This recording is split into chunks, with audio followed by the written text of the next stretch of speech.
Hello, we are back for this last segment of Apidays conferences, Apidays Paris. I'm really glad to be there with you again in this open API technology track.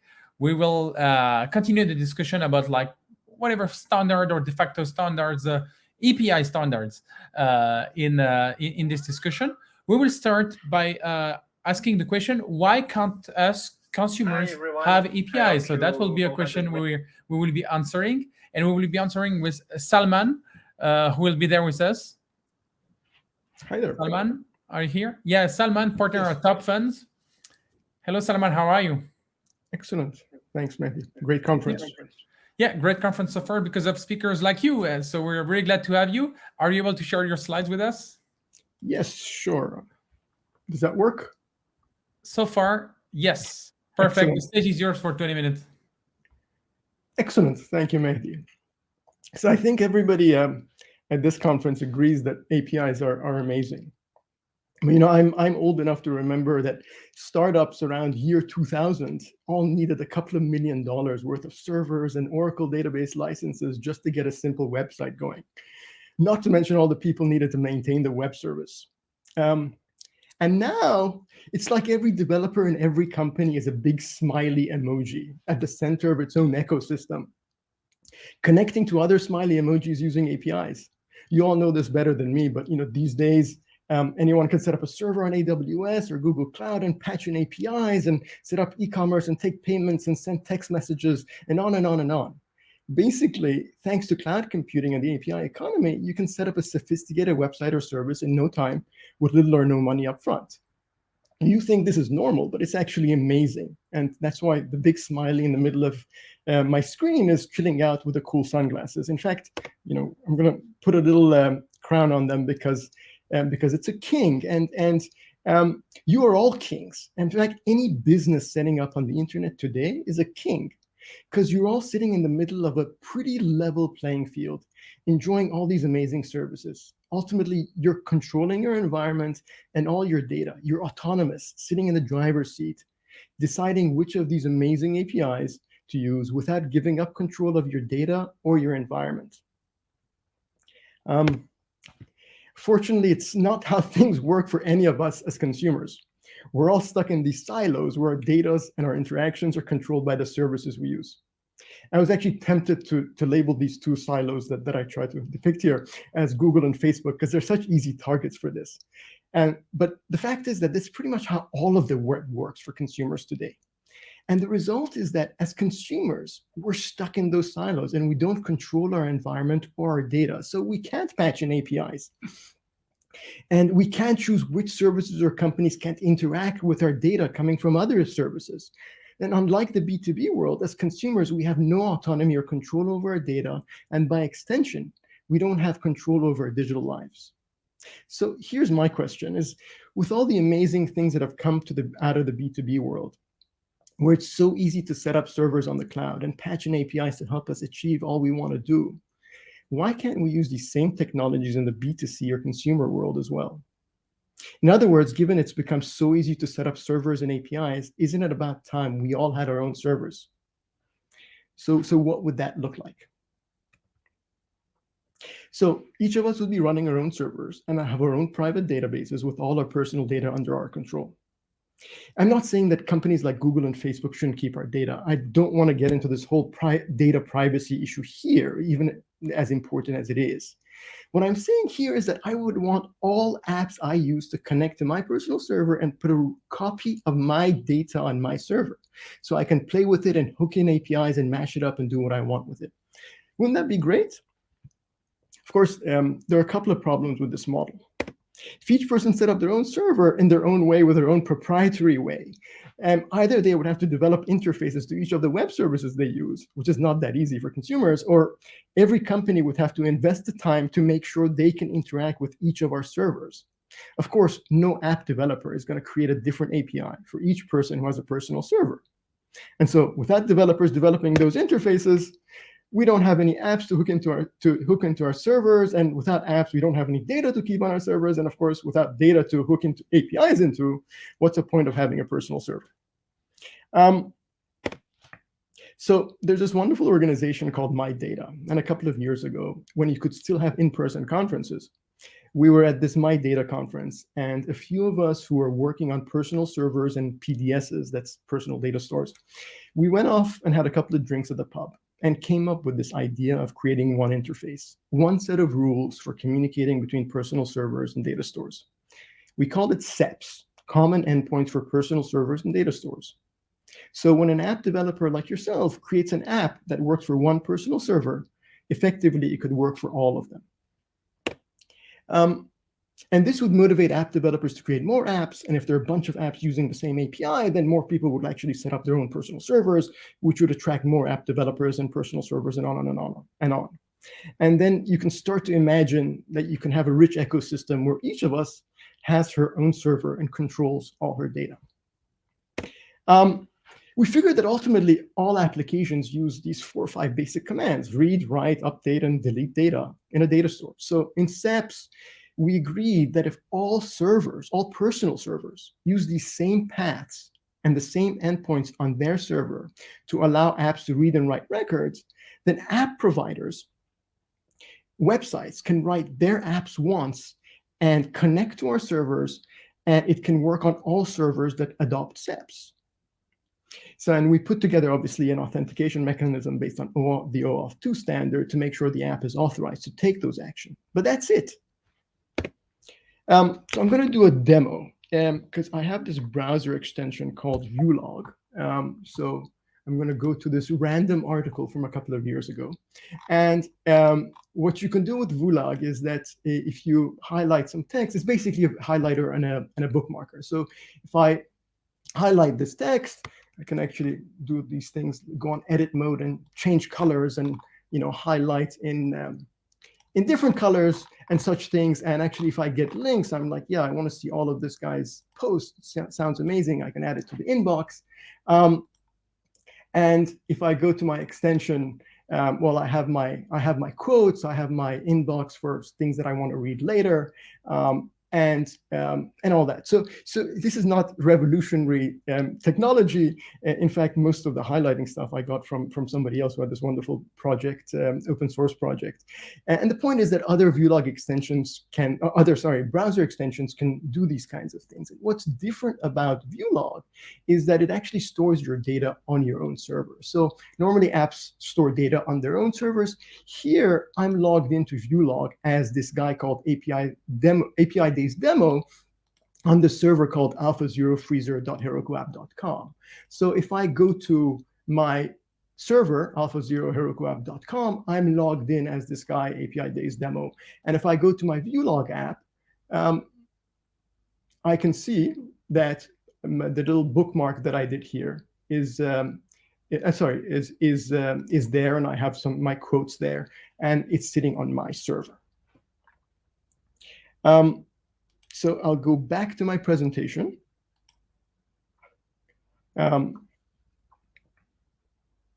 So by doing this, by storing my data on my personal server, I'm empowering my data because my data is not stuck in some other server data silo. It's sitting on my server. It means that I can access my data or delete it when I want. But that's not even what's valuable about it. The value is that you're allowing your data to be free.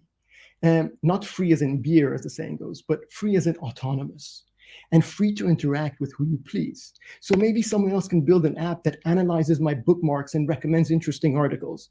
If you like, you can give that app and other apps access to your data and let them do their thing. You don't have to ask anybody's permission because your data is autonomous. And this way of interacting reverses the power relationship between the user, who is now the owner of the data, and the app, like Viewlog. So you don't need to ask Viewlog for permission to access your own data. You don't need to get your government to pass laws to force Viewlog to give you your data. It's apps like Viewlog that need to ask for your permission to access your data. You're in control. And all that can be done with SEPs 1.0 with the endpoints that I showed before. And of course, the web wouldn't be so much fun without communication. So we also worked on this SEPs 2.0, which dealt with how 2 independent servers can authenticate and communicate with each other. So they can share data with each other and send each other messages. And we defined a way to do that, somewhat inspired by the GNAP specification, if you know what that is, but with what Justin Richer, the creator of GNAP, called an out-of-band callback mechanism, for those who are interested. And I'm going to show you how this works in practice. But first, I guess let me just explain that at the core of SEPs is this idea that apps have to ask for permission to access data and data tables, or to be able to share things with others. So if I go to my server again, and I go to this app management, I can see that ViewLog has asked for some permissions. And here I've given 2 permissions to ViewLog. One is to be able to share records with other people, and the other one is to read my contacts from my server. So this is a little bit like when you go on your smartphone and an app asks to be able to access your location. The app can't just grab your location. You have to go to the operating system and tell the operating system that, hey, give this app access. Here it's the same thing. You're going on your server. You're saying, yes, this app can actually do these things. And because I've done that, I'm going to go back to my to Mehdi's old article here, and I am going to go to my under social. I can see that I have these 4 friends. And ViewLog has used that permission to grab my 4 friends. And if I click on this guy, SalmanFF at salmanff.com, it's going to share this item with SalmanFF, hopefully. And so here on Chrome, of course, this is on Chrome, I'm logged in, as you saw, as this guy called, Apidays demo at Heteronomy. And I have another browser here, which is my Brave browser. Here, I'm logged on as a completely different person, which is SalmanFF, right? And so if I go to my messages now, I see that Apidays demo shared this article and these highlights with me, so I can just click on it, and I have basically the person on Chrome shared this with the person here, and I can actually grab that same highlights, and that's just basic sharing, and it's using this this server-to-server authentication mechanism to share between 2 personal servers. So going back to my presentation now.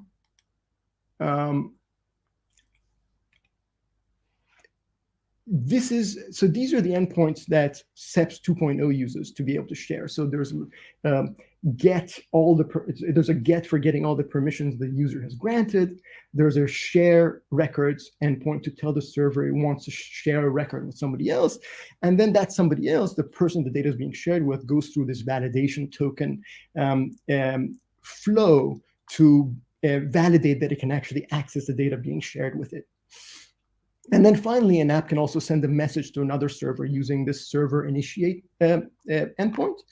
And then the server itself has a couple of server-to-server endpoints to authenticate the sender of the message or the recipient of the shared data object. And you can see the details of that flow if you're interested in the SEP specification, which is at the bottom of this slide. So that's what it takes to server-to-server sharing. And so to recap, here I've talked about SEPs 1.0, which is about how apps can communicate with personal servers using CRUD, and about SEPs 2.0, which is about how servers can communicate with each other. And the demos you saw were based on my own personal server implementation, which I call freezr. But most of the functionality you saw was based on the SEP specification, which I referred to. So now I want to talk about the specific way that my implementation of SEPs works. And like I said, I call it freezr, and it's just an authentication and permissioning middleware.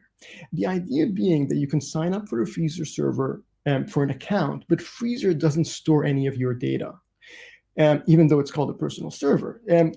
Because you can tell freezr that you want to store your data on AWS or on Google App Engine, or even on Dropbox or on Google Drive, your personal data storage area.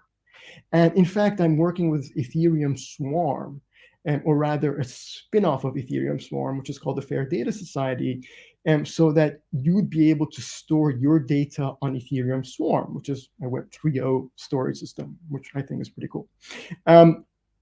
So to recap, not only is Freezr open source, so anyone can set up a Freezr server, and it's written for Node.js, so you could install it pretty much on any cloud server or computer.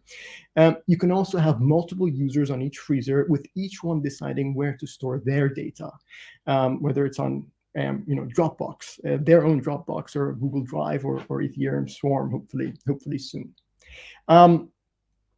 So you can also try Freezr on alpha0freezr.herokuapp.com. But just as a warning, Freezr was definitely not built for wide-scale consumer adoption. It's very much a proof of concept.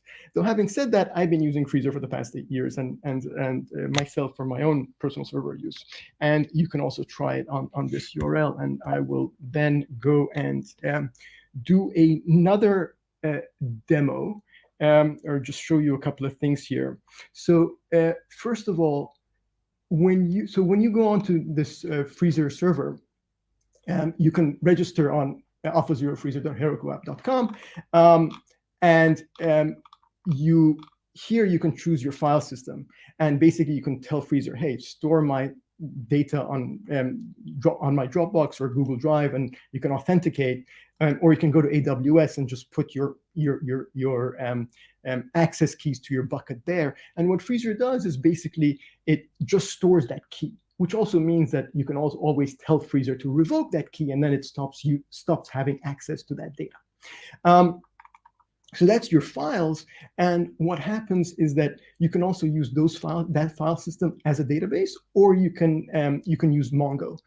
So if you have a sort of a Mongo from Atlas or something, you can use Mongo, or you can use other databases potentially as well. But if you use the files as your file system as your database, I use this where I've adapted this open source project called NEDB, which is wonderful, and it basically creates a MongoDB compatible database out of your file system. And of course, this is interesting because also when you're dealing with a server for one person, you can actually use something like a Dropbox as your storage, because you have a whole different set of scalability issues than most of the things that you guys have been talking about at this conference, because you really have one user effectively, and one user and their friends, if you want, or their followers.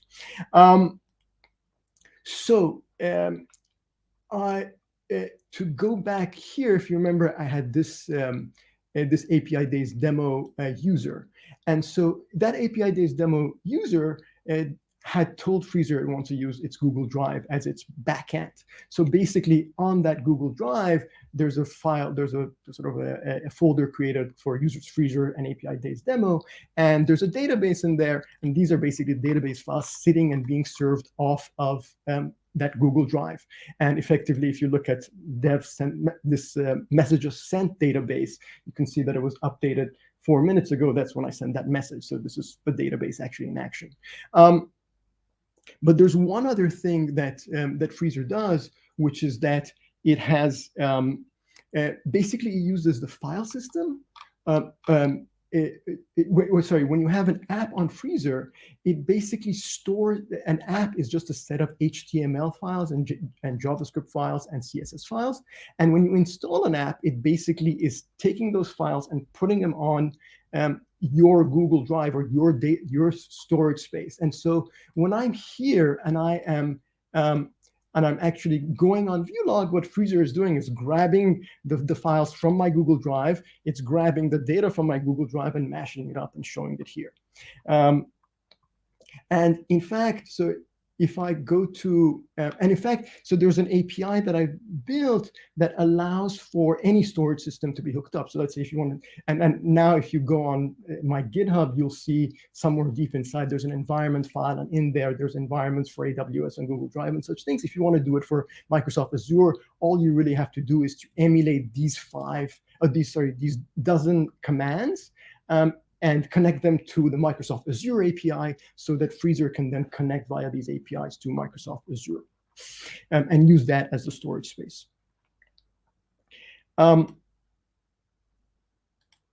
I'm just going to go to my demo to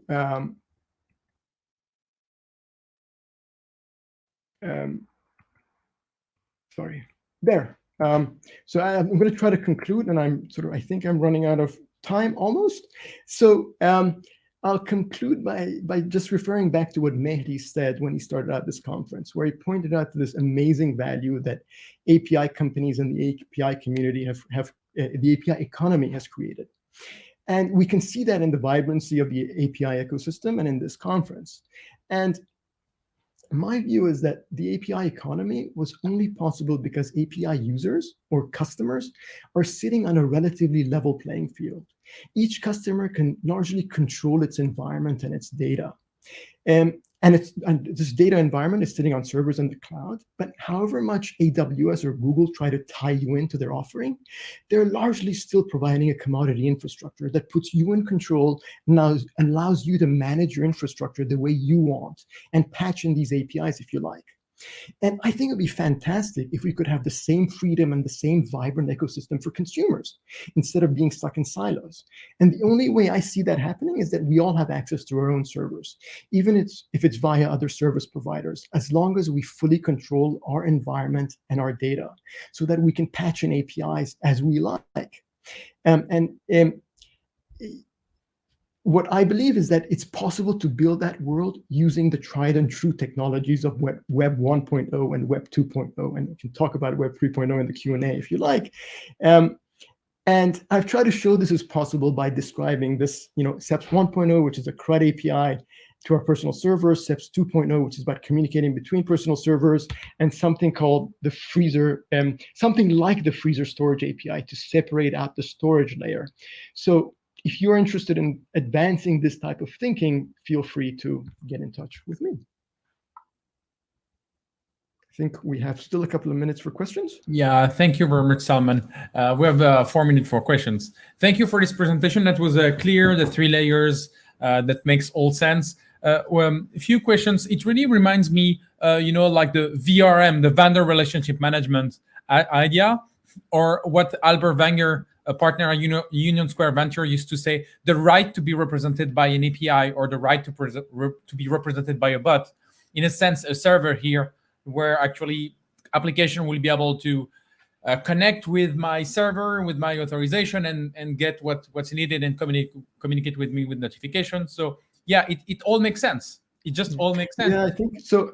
I think the difference with what Albert believes in is that I think Albert's view of APIs is that, let's say, Facebook should have an API that allows you to access it. For various reasons, I think Facebook would limit or not allow that API, though arguably that's what the European government has done with the banking API. But my view is that we should just take control and reverse it so that the API is actually the other way around, where we don't have to ask Facebook for that API. Yeah. And VRM, I agree. I kind of started thinking about this 10 years ago, and everybody's still trying to figure it out. Yeah, we had a speaker, Mike Amundsen, who made a talks called Bots on the Net, when he said we will gather all our data on our servers, and then bots will come with a personal data TXT, like a robot TXT, and they will come and see what you have and ask you what you may want to share, or you say, hey, I have an application that would do that if you allow me to use that data, whatever. But so that's and we will be able to browse data stores, asking people permissions to discover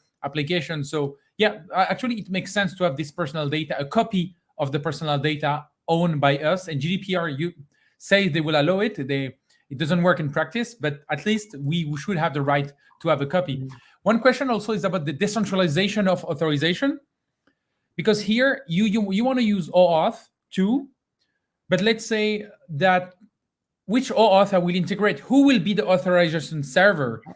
Because every app will need to authenticate at some point. Who will be the authorization server? Will be a centralized authority, or will it be a decentralized authorization made where we will choose our own authorization server to make it happen? Yeah, so that's a really good question, because it's funny how once you get out of this sort of this sort of server paradigm where all the data is sitting on a server being controlled by this third party, suddenly everything changes. So, for example, with let's say the way I integrate Dropbox, for example, because Dropbox requires you, in order to integrate a Dropbox API, to have an authorization server. So the way I designed Freezr is actually to have you can actually choose who your authorization server is. And actually, in this case, salmonff.com acts as the authorization server, but you could actually choose anyone. So these quirks you run into. However, at the core of SAMPs, basically, the idea here would be that you would, each server, when you're logging onto a freezr server, in this case, you would act as your own, you don't need a third-party authorization. And then when two SEPs compatible servers authenticate with each other, they're not using OAuth 2. So they're using this sort of this method that I talked about that sort of is kind of based or inspired by GNAP. So it's really server to server, where they're talking to each other and authenticated the users on each server in order to talk to each other. Yeah. Last question we have. Again, this kind of model works when it works. But the thing, in a sense, that when it happens, it's obvious and we see why it works. But how we can have the first million of personal servers using SEPs, like how we can have enough critical mass to have this ecosystem of application that will make the ecosystem grow, the 0 to 1, how we make it happen? 0 to 1 is very difficult, and it is the big question. And I think that I guess what I'm hoping for here is that, I think, as you said, these things have been around. These people have been talking about these kinds of things for the past 15 years. And inevitably what happens is that somebody sets up a company to do this, and that company then suddenly needs a business model. And then things, it's really hard. And this is why, in my view, we have to start working with SEPs. We have to start getting a couple of apps and a couple of users. We don't have that many users on this yet, but as you have apps, you start building that ecosystem very, very, very slowly, as long as there are enthusiasts that are willing to, move the ball and move the snowball just a little bit. Yeah, Salman, we reached the time we had together, but we would love to invite you again to continue the story, because it will take some time, but we want to see how we want to see it happen. So thank you very much, Salman. Looking forward to working with you in the future.